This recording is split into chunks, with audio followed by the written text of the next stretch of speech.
அனைவருக்கும் வணக்கம். எஸ்ஏஆர் பற்றி பல தகவல்களை நம்ம பார்த்தோம். கொஞ்ச நாளைக்கு முன்னாடி வரைக்கும் எஸ்ஏஆரை சொல்லி சொல்லி எல்லா எதிர்க்கட்சிகளும், அது காங்கிரஸாக இருக்கட்டும், திமுகவாக இருக்கட்டும், கம்யூனிஸ்டாக இருக்கட்டும், எல்லாரும் ஒரு பெரிய போராட்டமே நடத்தினாங்க. பெரிய அளவில் சண்டை போட்டுட்டு இருந்தாங்க. பாஜக இதை வச்சு ஓட்டு திருட்டெல்லாம் பண்ண போகுதுன்னு சொல்லிட்டு. ஆனால் இன்றைக்கு நடந்திருப்பதை நாம் கவனிக்க வேண்டும். அதே மாதிரி உச்சநீதிமன்றம் இதை பற்றி என்ன சொல்லியிருக்கிறது என்பதையும் நாம் கவனிக்க வேண்டியிருக்கிறது. இப்போ நீங்கள் பார்த்தீங்கன்னா இது 2 ஃபேஸாக நடந்திருக்கு. முதல் ஃபேஸில் பார்த்தீங்கன்னா பீகாரில் நடந்தது. அங்கே என்ன ஆச்சுன்னா கிட்டத்தட்ட பார்த்தீங்கன்னா 65 லட்சம் வாக்காளர்கள் நீக்கப்பட்டிருக்காங்க. பல காரணங்களுக்காக. சில பேர் இறந்து போயிருக்காங்க, சில பேர் இடம் மாறி இருக்கிறாங்க. அந்த மாதிரி பல விஷயங்களுக்காக அந்த 65 லட்சம் வாக்காளர்கள் நீக்கப்பட்டாங்க. ஆனால் ஒருத்தர் கூட அதை எதிர்த்து என்னோட பேர் தவறுதான் நீக்கியிருக்காங்கன்ட்டு ஒரு வழக்கு கூட போடலை. இன்னொரு விஷயம் என்னென்னா, அங்கே நடந்த தேர்தலில் அதிக எண்ணிக்கையில் வாக்குகளும் செலுத்தியிருக்கிறாங்க. அப்படி என்னென்னா, ஏற்கனவே இருந்த நம்பரோடு வச்சு பார்க்கும்போது நிறைய பேர் இல்லாததுனால வாக்கு எண்ணிக்கை நமக்கு வாக்கு சதவீதம் குறைவாக காணப்பட்டது. ஆனால் இப்போ என்னென்னா வாக்கு எண்ணிக்கை கூடியிருக்கு. அடுத்து இப்போ ஃபேஸ் 2, இப்போ 2வது கட்டமாக என்ன இருக்குன்னா 9 மாநிலங்களில் தமிழ்நாடு உட்பட நடந்துகிட்ருக்குது. 3 யூனியன் டெரிட்டரியிலும் நடந்துகிட்ருக்கு. இப்போ இந்த இதை பொறுத்த வரைக்கும் 2வது ஃபேஸாக நடந்துகிட்ருக்கிறது இப்போ டிசம்பர் 4 முடிய வேண்டியது. அதுக்கப்புறம் டிசம்பர் 14 வரைக்கும் எக்ஸ்டெண்ட் பண்ணியிருக்கிறாங்க. இப்போ அது முடிந்ததுக்கப்புறம் டிராஃப்டையும் பப்ளிஷ் பண்ணிட்டாங்க. 14ஆம் தேதி டிராஃப்ட், அதாவது முடிந்த அந்த எஸ்ஏஆர் ரோலை பப்ளிஷும் பண்ணியிருக்காங்க. இப்போ இதுக்கு இது எத்தனை பேர் தமிழ்நாட்டில் நீக்கப்பட்டிருக்காங்கன்னு பார்த்தீங்கன்னா கிட்டத்தட்ட 1 கோடி பேர்னு வச்சுக்கலாம். 97 லட்சம் சொல்கிறாங்க நீக்கப்பட்டிருக்காங்க பல காரணங்களுக்காக. ஆனால் யாரும் இதை பற்றி வாயவே திறக்கலை. இதை பற்றி ஒரு வழக்கு கூட போடலை.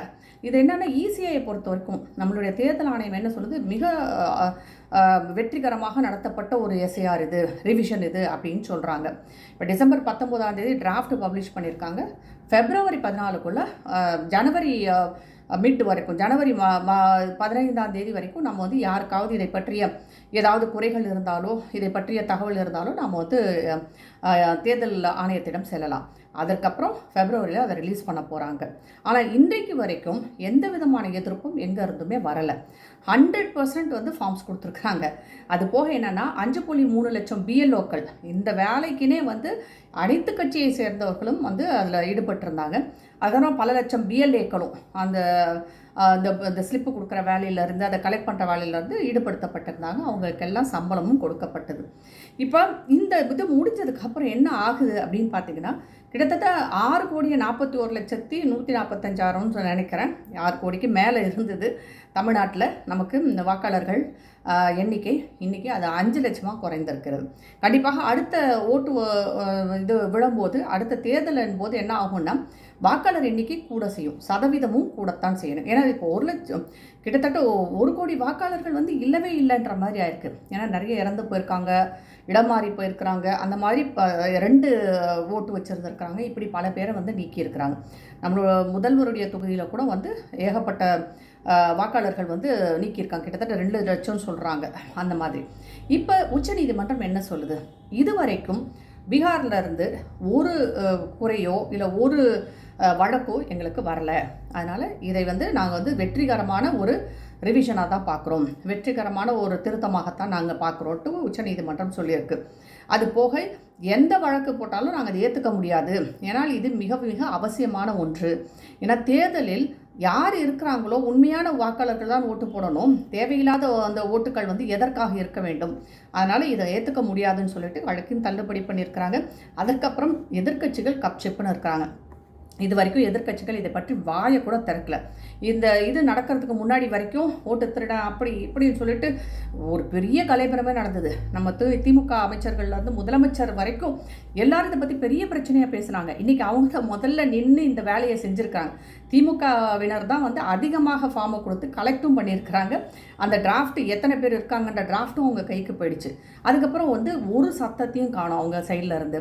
எந்த கட்சியும் இதை பற்றி இப்போ வாயை திறக்கலை, யாருமே கோர்ட்டுக்கும் போகலை. இதுலேருந்து என்ன தெரியுதுன்னா, இது நடந்த விஷயம் நம் நாட்டிற்காக நல்லது தான் நடந்திருக்கு. பாஜக அரசு செய்தது ஒரு சிறப்பான விஷயம்தான். ஏன்னா இதுக்கு முன்னாடி நடந்திருக்கா எஸ்ஆர்னா நடந்திருக்கு. ஆனால் அப்போயெல்லாம் இல்லாமல் இப்போ இவங்க பண்ண பிரச்சனை, பெரிய பிரச்சனை பண்ணாங்க. பீகார் தேர்தலெல்லாம் காங்கிரஸ் பண்ண அநியாயம்லாம் பெரிய அநியாயம். ஆனால் இன்றைக்கு உச்சநீதிமன்றமே இது சரியாக நடந்திருக்கிறது என்று உறுதி சொல்லியிருக்கிறது. அதற்கப்புறம் வந்து எதிர்க்கட்சிகளிடம் வர்றது எந்த விதமான எதிர்ப்பும் இல்லை, எந்த விதமான சத்தமும் இல்லை, கப்சிப்புன்னு எல்லாரும் இருக்கிறாங்க. இப்போ என்னென்னா, நாட்டிற்கு ஏதாவது நல்லது நடக்கணும்னு நினச்சாலே இந்த எதிர்க்கட்சிகள்லாம் எப்படி குதிப்பாங்கன்றது இந்த ஒரு விஷயத்துலேருந்தே புரியுது.